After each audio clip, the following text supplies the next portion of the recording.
I found a hidden gem here in Almansa Village, Las Piñas. Meron tong lot area na 697 square meters. Ang laki! Meron kang garden, tapos meron kang hexagon na swimming pool. At ang interior, para kang nasa Intramuros, yung mga restaurant doon. Talagang nakapreserve yung mga ginamit na magagandang quality ni materials.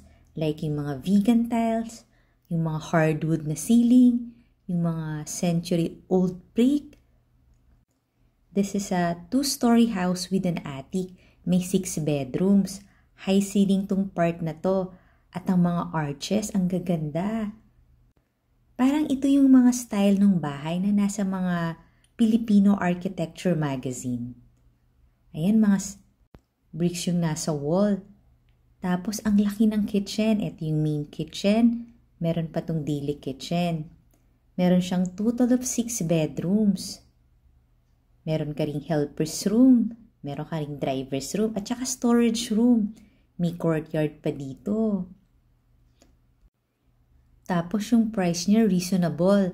Nandiyan sa may description box below the video yung price and full details or nasa comment section. Ito yung walk-in pantry mo na talagang napakalaki. Ang gandang i-restore nitong bahay na to tapos gawin mong family home or pwede mo ring i-resale. As in restoration lang kasi materialis puertes talaga yung mga nakalagay dito at saka hindi mo na makikita basta-basta yung mga materials. Ito yung unang bedrooms, medyo pahaba siya.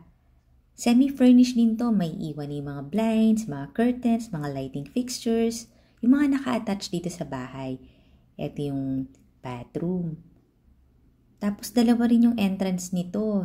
Ito yung foyer. Nandun na rin yung master bedroom na sobrang laki. Hindi ko lang napasok kasi nandun yung owner. Pero dito pa lang sa labas talagang sold na ako. Sa ganda ng bahay na to. Meron pa siyang bar counter. Tapos meron kang bedroom dito sa ground floor. Mukha siyang master bedroom kasi medyo malaki at meron siyang sariling bathroom. Ayan.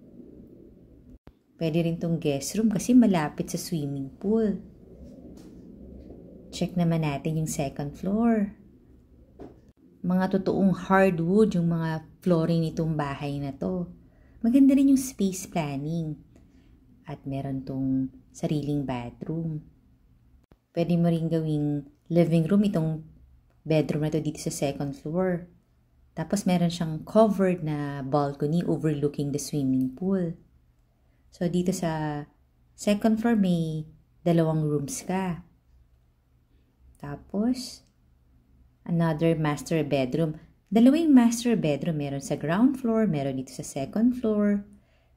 Tapos meron siyang malaking bathroom na meron pang bathtub na may jacuzzi.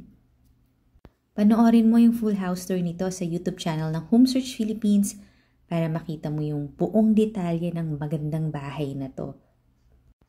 Follow and subscribe ka na rin ha kasi dito mo makikita ang dream house mo at marami pa tayong magagandang bahay. Ito na nga yung 3rd floor na parang napakalaking lugar din. Pwedeng matulog dito yung mga guests mo. As in, mataas yung clearance ng ceiling. Kaya kung interested ka na rito, tawag ka lang ha. Nandyan yung number ko sa may comment section or description box. See ya!